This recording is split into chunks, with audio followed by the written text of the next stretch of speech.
कृष्ण बड़े कि राम बड़े कि गणेश बड़े कि हनुमान बड़े कि ये बाबा बड़े कि गुरु बड़ा, एक प्रकार से ये भेद ही तुम्हारे धर्म का दिवालियापन निकाली दे रही है।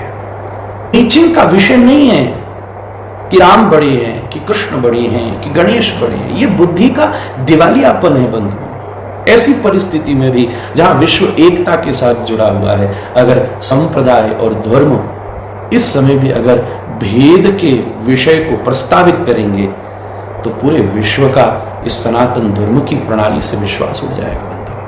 कृष्ण ने तुम्हें कितना मीठा किया, रघुनाथ के चरित्र ने तुमको कितना सदाचारी बनाया। केवल कह देने से राम बड़ा नहीं होता। हमारा धर्म प्रीचिंग नहीं सिखाता, गुरु प्रीचर नहीं होता, गुरु टीचर भी नहीं होता, बल्कि गुरु तो अप्रोचर होता है, जो अप्रोच बिठाते हैं। बड़े हैं ये छोटे हैं, ये कहना हमारी स्थिति नहीं है। श्री कृष्ण की इच्छा होगी तो वो धनुष बाण लेकर राम भी बन जाएंगे।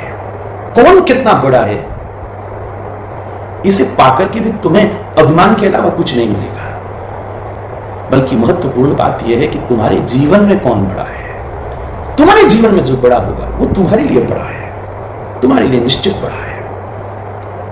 किसको छोटा मानोगे? शिव राम की उपासना करते हैं, राम शिव की उपासना करते हैं, कौन बड़ा है कौन छोटा है? अगर कोई शैव है तो राम जी भी उसे शिव भक्ति दे सकते हैं, और अगर कोई वैष्णव है तो वैष्णवा नाम यथा शंभु, शिव भी उसकी चेतना में श्री रघुनाथ की भक्ति को स्थापित कर सकते हैं। जिसके जीवन में भेद होता है उसके जीवन में खेद होता है, और जो खेद करता है वो फिर उच्छेद को प्राप्त हो जाता है। श्रीमद् चैतन्य महाप्रभु दक्षिण यात्रा के समय चलते चलते एक शिव मंदिर में पहुंचे और वहां खड़े होकर भी हरि बोल हरि बोल हरि बोल का कीर्तन करते। उस मंदिर के आचार्यों ने कहा, अरे महात्मा, ये शंकर का मंदिर है, हरि बोल क्यों करता है?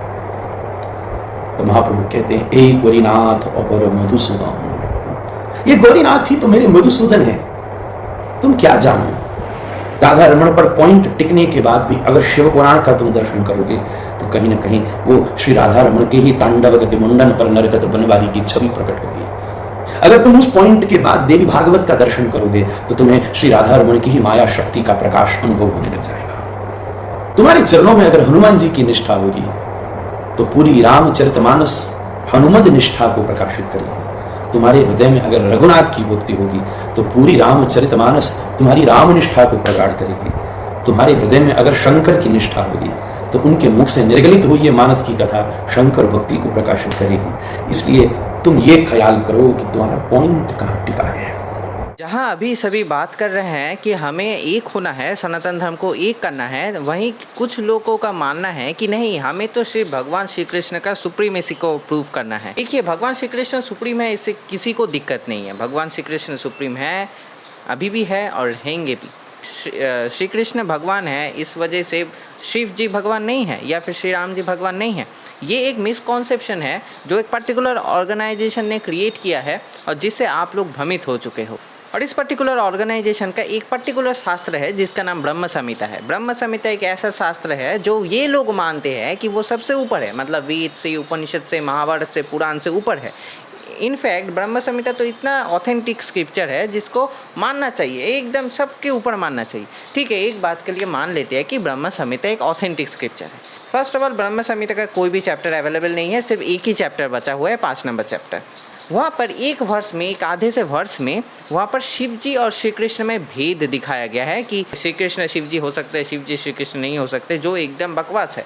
भागवतम को मानेंगे जहाँ पर शिव जी को भगवान कहा गया है उसको मानेंगे, कि आप विष्णु पुराण को मानेंगे, महाभारत को मानेंगे, जो भी पुराण है, उपनिषद है, वेद है, महाभारत, रामायण, उसको मानेंगे, या फिर आप एक ब्रह्म संहिता को मानेंगे। ऐसा प्रचलित है कि अगर पुराण कहीं ना कहीं अगर वेद और उपनिषद को कॉन्ट्रडिक्ट करता है तो हम वेद और उपनिषद को ही मानते हैं और पुराण को वहाँ पर हम मानते नहीं।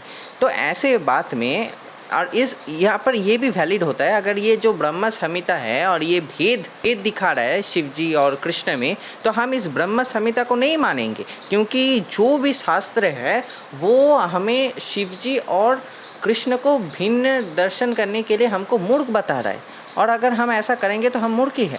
वैसे आजकल के सो कॉल्ड सनातन धर्म के प्रचारक आर्य समाजी बन रहे हैं और सब पुराणों को और सभी शास्त्रों को इंटरपोलेटेड घोषित कर रहे हैं और सिर्फ एक ही ब्रह्म संहिता को लेकर चल रहे हैं और बाकी जो भी पुराण है उनको तामसिक पुराण कह दो, उनको उल्टा सीधा कह दो, इंटरपोलेटेड कह दो और बच जाओ, खुद बच जाओ और अपनी बात को प्रमाण कर दो। उनके पास जवाब देने के लिए कुछ होता नहीं है तो दूसरे पुराणों को अपमान करके उसको इंटरपोलेटेड घोषित कर दो, ऐसा हो। लेकिन चलिए बात करते हैं विष्णु पुराण से। विष्णु पुराण, भागवतम, ये सारे जो पुराण हैं ये इन लोगों को बहुत पसंद है, ये पर्टिकुलर ऑर्गेनाइजेशन वालों को। 5.33.46 to 50 आप देख सकते हो। चैप्टर का नाम है श्री कृष्ण और बानासुर का युद्ध।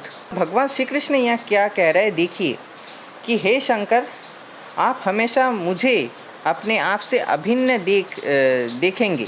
मैं यहाँ पर बंगाली में पढ़ रहा हूँ, हिंदी में ट्रांसलेट कर रहा हूँ, लेकिन आपके लिए मैं हिंदी और इंग्लिश में यहाँ पर स्क्रीन में अटैच कर रहा हूँ। तो अगर आप मुझसे हमेशा अभिन्न है और ये बात को अच्छे से समझ लीजिए कि मैं जो हूँ आप भी वही हो, जो अविद्या में मोहग्रस्त हो चुके हैं। ध्यान से, ये बहुत ही इम्पोर्टेंट है। जो अविद्या में मोहग्रस्त हो चुके हैं सिर्फ वही आप में और मुझ में भेद देखता है। यहाँ पर भेद किंतु संस्कृत में है, ये नहीं कह देना। फिर कोई आ जाएंगे और कह देंगे नहीं नहीं इंटरपोलेटेड है, गलत ट्रांसलेशन है, ये है। खुद गलत ट्रांसलेशन करते हैं और हमको कह देंगे कि गलत ट्रांसलेशन, लेकिन संस्कृत में तो ये कुछ कर नहीं पाएंगे। तो देखिए वहाँ पर भेद शब्द आया है। जो भी भेद दिखेगा, कुछ भी भेद अगर आप देखते हैं तो आप अविद्या के कारण मोहग्रस्त हो चुके हैं। देखिए मैंने विष्णु पुराण से तो आपको एग्जाम्पल दे दिया। अब विष्णु पुराण को आप इंटरपोलेटेड कह सकते हो, ये आपका मर्जी है, मैं उसको भी खंडन कर सकता हूँ। लेकिन देखिए ऐसे भेद अगर जब तक आप करते रहेंगे, सुप्रीमेसी को प्रोवाइड करते रहेंगे, उससे कोई फ़ायदा नहीं। आप भगवान श्री कृष्ण के सुप्रीमेसी को प्रूफ करते रहिए। मैं उस वीडियो को जाकर लाइक दे दूंगा क्योंकि हाँ ठीक है भगवान श्री कृष्ण सुप्रीम है। लेकिन अगर जिस वीडियो में ऐसा रहेगा कि नहीं भगवान कृष्ण सुप्रीम है इसलिए भगवान श्री राम, भगवान शिव जी ये सुप्रीम नहीं हो सकते, ये तो सिर्फ परम वैष्णव है, ऐसा कहेंगे तो ऐसा नहीं होता ना। और एक बोनस क्लिप भी है सबके लिए। आज के लिए वीडियो को इतना ही रखते हैं, फिर मिलेंगे ऐसे ही कुछ वीडियो को लेकर, और ये बोनस क्लिप ज़रूर देख लेना। हरे कृष्णा। और वो मैं नहीं करना चाहता। अच्छा हाँ, श्रीमद् भागवत की कथा करते समय अनेक लोग बोलते हैं क्या कि शिव जी भगवान नहीं है, क्या है, वैष्णव है, बताइए। अरे अगर श्री कृष्णचंद्र ने ग्वाले के रूप में लीला की तो क्या श्री कृष्ण ग्वाला हो गए? परमानेंट ग्वाला, ग्वाले से बढ़कर कुछ नहीं। रामचंद्र जी ने दशरथ के पुत्र बनकर के मनुष्य लीला की तो बस सिर्फ मनुष्य, और इससे आगे पीछे कुछ नहीं। तो यदि वैष्णवा नाम यथा शंभु, वैष्णव के रूप में उस परमेश्वर ने कुछ लीला कर दी तो बस परमानेंटली वैष्णव, इससे आगे पीछे कुछ नहीं। वैष्णवा नाम यथा शंभु में क्या शिव तत्व का निर्णय किया जा रहा है? विचार करिए। भगवान शंकर ने तो यतिनाथ के रूप में अवतार लिया, सन्यासी के रूप में अवतार लिया, शिव महापुराण में कथा है। तो क्या परमानेंटली सन्यासी? भगवान विष्णु ने मछली के रूप में अवतार लिया तो भगवान विष्णु को परमानेंट मछली, मत्स्य।